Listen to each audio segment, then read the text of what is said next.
and welcome to my Bookface page, everybody. Hello, everyone. Goodness gracious. And what am I here to be heard by you, speaking for you? I want to say that this is a journal journey of sorts. Like, that's what I'm taking the fact that I can do these YouTube lives for. And one of the things I wanted to report was that a few weeks ago I went to a Jehovah's Witness Kingdom Hall church service. It was the first time I'd ever been. It was with a new friend of mine who is a member of that church. Really good dude. I really enjoy who he is. And he invited me to come with him to church, and I was really happy because I'd always wanted to go to a little bit maybe disingenuous of me to have any opinion if I don't go, And I went, and it's a great system. It's like a franchise in some ways, actually. When it comes to systemic things that help out people like tribes and stuff like this, it's a very efficient. And in some ways, interestingly, it's also true. What it's saying is that, like, if you do what we say to do, you'll be safe, you'll be protected, which is basically kind of true. It's telling you to do things that aren't too risky the whole time in some ways.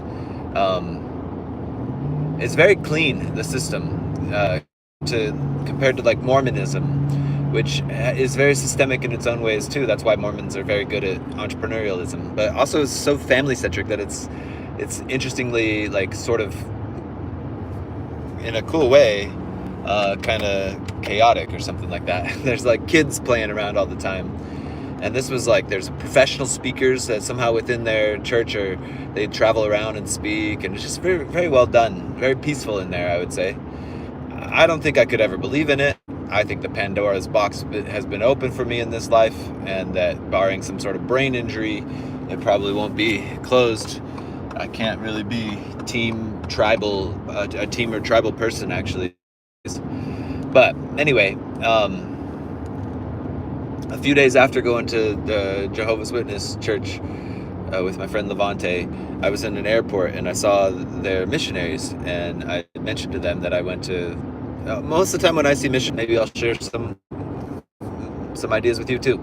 And it's just a kind of a cool opportunity to connect and see what sincerity, where it leads. Where if I'm going to meet somebody who's going to be totally in the scripts of their specific sides, tribes, stories, or if there's somebody who can be, I don't know if I said it exactly this way, but let me see. It's something like, I believe that the cool answer to that is that more than believing in God, I believe in being honest, and that any God who wants me to believe in him is worthy of my belief in him. If that God is like, man, good job, Joey, that's cool that you said that you believe in being honest more than you believe in me and God or something. Maybe God would say, I mean, I'm really real, but also, though, that's really cool. I think there would be, any God worth believing in isn't going to have an issue with the fact that that I said that, actually, is what and asked them if that makes sense. Yes, and then they sort of got in their sort of stories and scripts for a bit.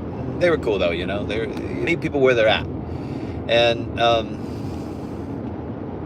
or I meet people where they're at. I think generally, try to sing the songs of this that they sing, the nursery rhyme dreams, and also maybe sprinkle some stardust above them to outcreate whatever thing seems to be like slippery for them, or stuck, or spinning their wheels. Maybe put a fire under their booties if I know that basically there's an asking for that in some ways.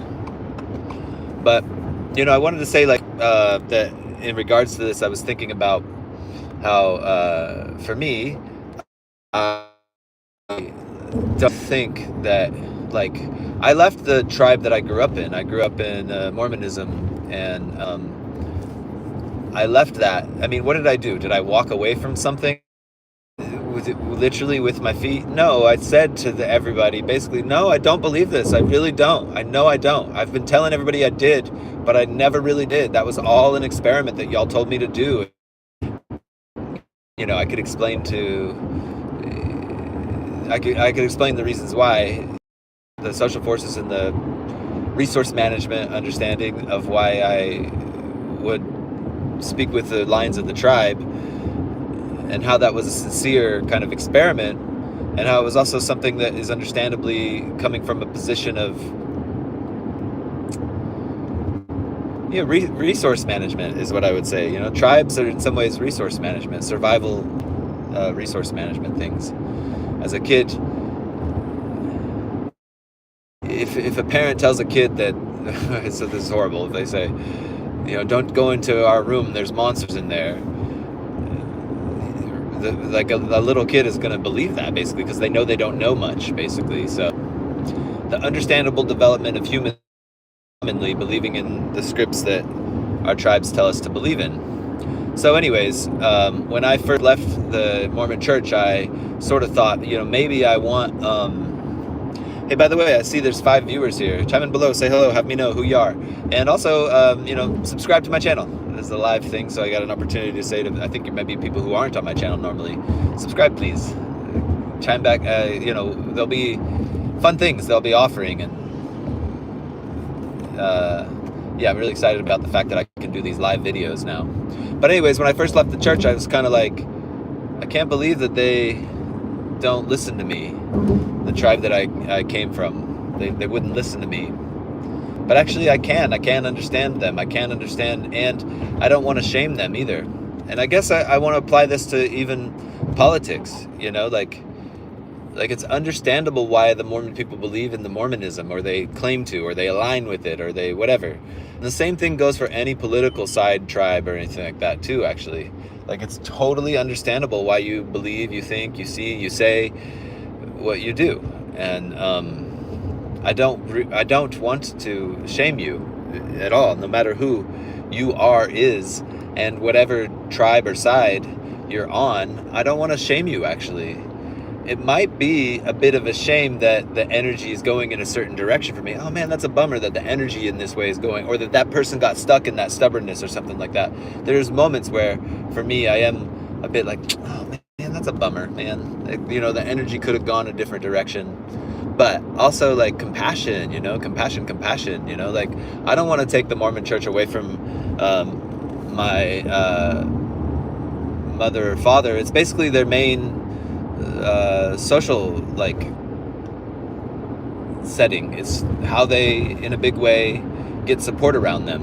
And for me to take that away from them, who cares that it's in fact not true? There are things about it that I think I can say without, I'm not trying to be rude. People might think it's rude, but I think there are things in it that are in fact, by fact, not true, actually. Factually not true.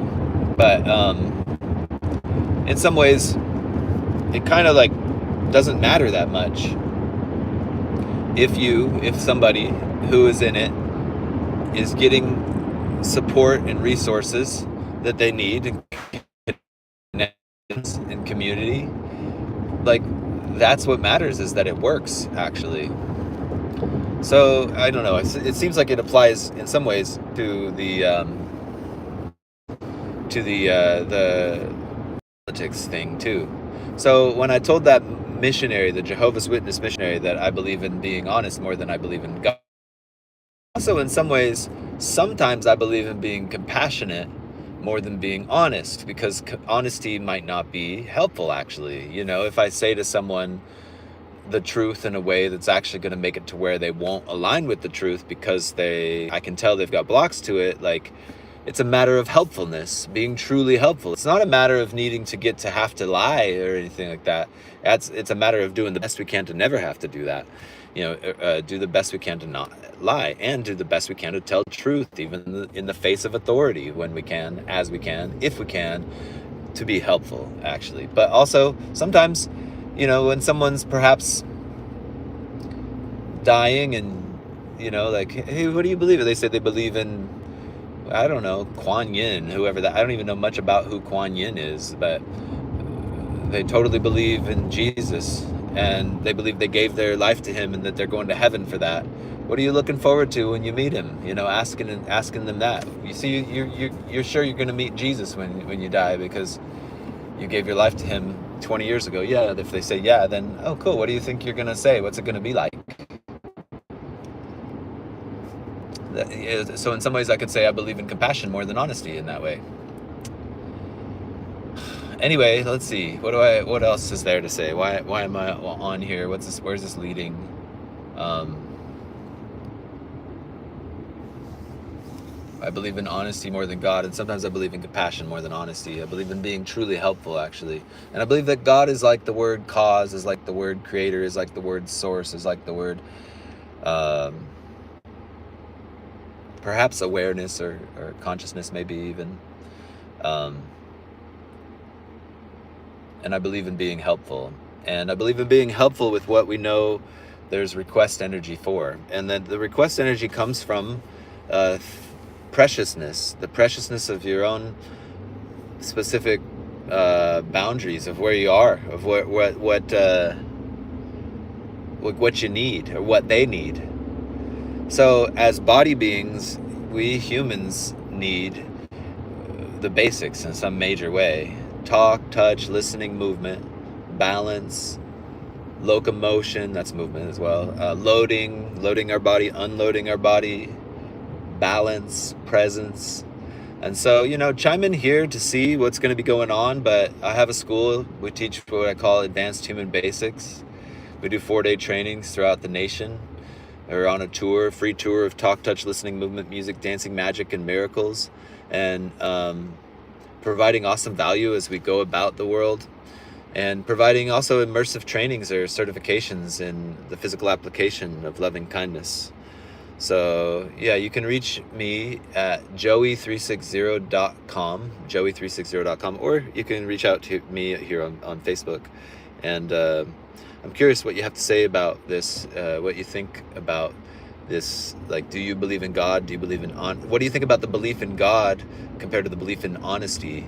And what do you think about the belief in being compassionate even more than being honest at times, depending? Any major disagreements or yeah buts or added nuance is actually more honestly honest than a yeah but usually. An added nuance is just basically an also, hey, but I wondered, hey, but I noticed this thing, it seems to be in the way of that, what you're saying, maybe I'm incorrect about. Those are the ways to add stuff to the conversation usually. Also, people can be rude if they want, if they're in the habit of being rude about adding their devil's advocacy perhaps into the conversation. So yeah, I'm curious to see what everybody has to say in the comments. Okay, big.